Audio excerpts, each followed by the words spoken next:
When I returned to my room in the basement, I was questioning myself. The funny thing about resolve, certainty that you're right, is that even while it may be black and white at the extremes, it is colored in between by so many shades of gray. As much as my emotional beaker was being filled with affection for what I dubbed my humans, I was, and am, and will remain a Dlamisa of science. I wanted to know, to understand humanity, their drives, motives, creativity, their violence, their jealousy, their envy, their love, their devotion, their compassion. I wanted to know it all. I'd been fascinated back at my university, and my fascination only grew over time, from the stories my professor told to the things I'd seen, and even the things I'd done. And while I could justify my interference with my human as another avenue of study, how humans responded to intervention and how they responded to unlooked-for compassion or rescue from danger. This was different. I sat at my desk. I was resolved to do what I needed to do in order to alleviate some of the pressure on my humans. But even resolved as I was, this was crossing a line. I would be directly intervening to stop human activity in its tracks. My observation, my study, was going to be altered. I was going to lose knowledge. How would a mated pair respond when stress increased exponentially from a wealthy and socially significant figure? How would the harassment escalate from what was dubbed by Fauve as flying monkeys? Would I be charged? Would Wolfbeard be charged? The more I thought about it, the more I realized that the officers must have expected that I would use my own position's uniqueness to interfere, and I hadn't. At least, not immediately. Human society is filled with games of power. As one of their great thinkers in the ancient past remarked, man is a political animal. A key contributor to their evolutionary path was their high degree of socialization, which involved negotiations of many varied factors, everything from who would lead to who would carry out tasks and what direction the group would walk. Observing just how this played out with individuals in their society, its legal system, and for their lives was important knowledge, and if I acted, I knew I would lose the chance to study that. The chance to study this might not come again for another 100 years with someone else. My thesis would suffer. I might even lose my degree. So I stared down at the datapad. I was shaking like a human, my tail curled under my seat. But still I was resolved. With the benefit of hindsight, I can look back and say that my own reactions were worth study just by themselves. The impact of sharing human lives and being taken into one of their families. My professor is from a profoundly antisocial species, and yet he embraced the other branch from the Walker family as readily as if he were born human. Dlamisa are more social, but even so, I didn't think we were capable of what I was now going through. At least not to this degree. My finger hovered over the datapad, but before I could touch the screen, a message dinged in. It was on the server system used by Fauve. In my preparation for living with the family, I set up my datapad to mirror their activities, though I hadn't actually used all of it yet. This particular software was chiefly used by humans for communications, streaming gameplay, and talking with friends, as well as file exchanges. Fauve was a heavy user of this software. Until this moment, I hadn't touched my copy. But now a message was coming in. I moved my finger down to the message and tapped on it, and up popped a string of convoluted written attacks. I say convoluted because they made no sense to me. It was clearly in the local language, but it was also not. Human culture is not monolithic. This much is widely known, but it is generally assumed to be limited to pre-unification national boundaries. Nothing could be further from the truth. Humans develop subcultures of all kinds that exist within the larger dominant one. They develop subcultures around hobbies, around political parties, and before the advent of energy tokens and the adoption of the galactic standard units, there was even a subculture devoted to the mental mirages of deregulated cryptographic currency. That by itself merits a whole field of study, but it is enough to say that not every subculture was good for its members, that at least people only lost money. Others were downright dangerous, or just as badly, there were some who were self-destructive. As I went on to their word, Webster's Urban Dictionary, to look up the words used in the communication to me, I realized I had just stumbled upon one such subculture. Picture, if you will, a culture of intelligent beings who hate themselves. But not just themselves. They hate the objects of their desire. They hate anyone who can have the objects of their desire. Now imagine that this subculture focuses so heavily on self-hatred and blame that they spend every waking hour either wishing they were dead or that someone else was. Suppose this group of people were constantly reinforcing their own sense of futility and failure to the point where failure became their identity, and anger at being denied what they feel is rightfully theirs became their only motivating fuel. The terms used in this message, Stacy, Foyd, Cuck, Day of Retribution, Chad, could not be understood without examining this subculture's linguistic conventions. However, for the sake of academic dignity, these are the only terms that will be listed here. The vileness and hatred poured out onto my young human for rejecting Wolfbeard was contrasted by another sea of messages containing their twisted philosophy and accusations against me personally as being a Chad.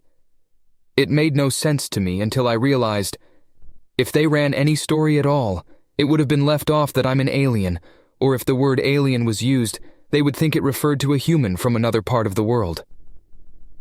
It was almost laughable how badly their confusion must have been. I say almost because it included copious threats of violence. Just how they got my Chaos Software ID, I don't know, but they did, and they were reaching out. My estimation of Fove's mental toughness shot up several more levels, as this must have been happening for days, and she simply brushed it off. Mental resilience in humans was truly something to behold. I screen-capped some of the messages with more violent threats, and ignored their messages otherwise, instead swiping the software out of the way and scrolling through my contacts. There were few, my professor, my classmates that I traveled with, and then found what I wanted, my people's embassy. My call was quick. Thankfully, embassy staff are always available, and as such, explaining myself was easy. Making it even easier, the incident made the local news, and the embassy was not far from the transit point where my professor and I arrived. Middle of the night or not, a car was promised to me that would pick me up from the residence within the hour, but I was to bring my datapad with me. I had no trouble slipping out. The basement in which I lived had its own door, so I left and shut the door as quietly as I could. Human hearing is far from the best. Truth be told, their hearing is rather weak compared to most species. It is easily damaged and isn't that great in the first place. But humans have unparalleled instincts. In preparation for my visit, I studied what I could so I wouldn't offend their senses, and I learned of something called the evil eye. Somehow, humans know when they are being watched. They may not see, hear, or even smell the one watching. The one watching might be even a kilometer or more away and using special watching tools that let them see without being seen. But still they will know they're being observed. A father will almost intuitively know to check the thermostat of his house. A mother will know when her child is hiding something, even when the child isn't in the same room. They don't always know what they know or know why or how they know it. But human senses are far deeper than the mere surface-level data input. To this day, I think the only reason I snuck out successfully is because, other than Fove, they were asleep and exhausted. True to their word, a car was out front within minutes, and I found myself at my embassy while I was still scrolling through these vile messages and threats to myself and my humans. Even while I did what I was doing, I knew I was violating the terms of my study. Involving my world's government in their world's legal matters could have gotten me deported for my own safety, whether I wanted to stay or not. I still wonder what data I gave up over this, but as I watched various cartoon avatars scroll past on the Chaos Software messaging program, and neckbeard after neckbeard say things that no one should ever say, I was sure I was doing the proper thing. I didn't really think of it in ethical terms, which is something humans had a hard time grasping when I explained all this later. They were my humans, so I acted. The humans have an expression. Man is a moral animal. They don't say this to claim themselves to be good. The expression predates the discovery that other forms of animal life also abide by social moral codes within their own protocultures, and it far predates the meeting of intelligent alien life. But where most species in the galaxy, including those on the human world, have only very broad, generalized ethics for large-scale social interactions, humans are unique in that just as they do with socialization and politics, they can make anything into a moral question. They have a far-reaching series of various philosophies that detail down to the treatment of each other at the individual level. This has done nothing to make all of them good. I could tell that by the vile things I was reading, but it has set their framework in such a way that any action somebody took was almost always framed as an ethical question first. Thus, protecting my human was something that was approved of from start to finish, except by these. This particular subculture of humans was a blending of both neckbeard and incel. To discern the difference, While the car drove me to my embassy, I continued to search terms. Interestingly, while they share some overlap, such as bitter failure over their inability to mate successfully, they do have some differences. An incel who is outside of the neckbeard subculture will have nothing else of interest but their own failure. But a neckbeard inside or outside of the incel subculture may have a broad diversity of interests that create their own subgroups. Ironically, both groups react poorly to the opposite sex taking an interest in either them or their interests, thus causing further isolation. Truly, they are the authors of their own misfortune, turning their venom inward until they could turn it outward, as was happening now. My own reaction to this was an ever-growing anger, similar to when I brought my teeth down on Wolfbeard's arm and tore into his flesh despite the poor taste. It speaks to the power of humans' ability to connect with others, in that not only had they connected with me, but that the bond now ran both ways.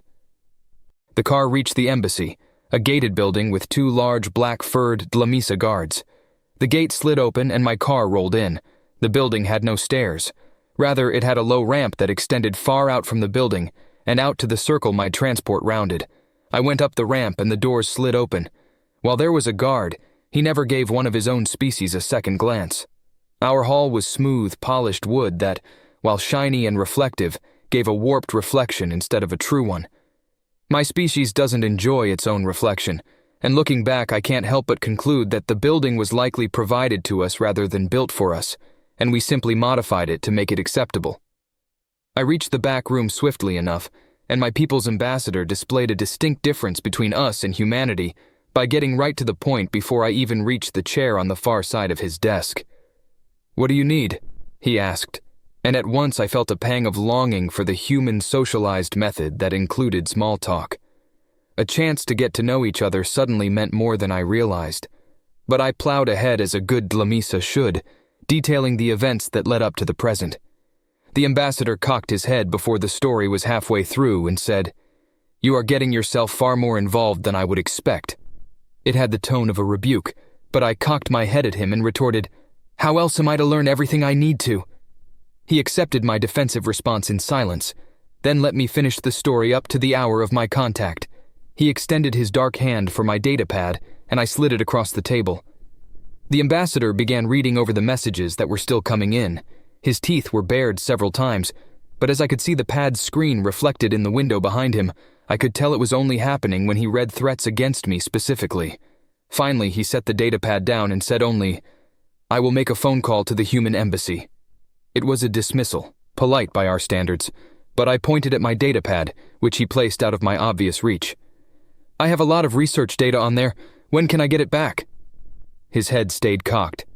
Morning, of course. I was fairly sure that our ambassador to humans spent little time with humans, given that his expression said to me, "You're spending too much time with them, forgetting how we do things." So I stood up, nodded, and then added one final thing that had his tongue lolling out. "Ambassador, thank you for your help. Let me offer a suggestion to you.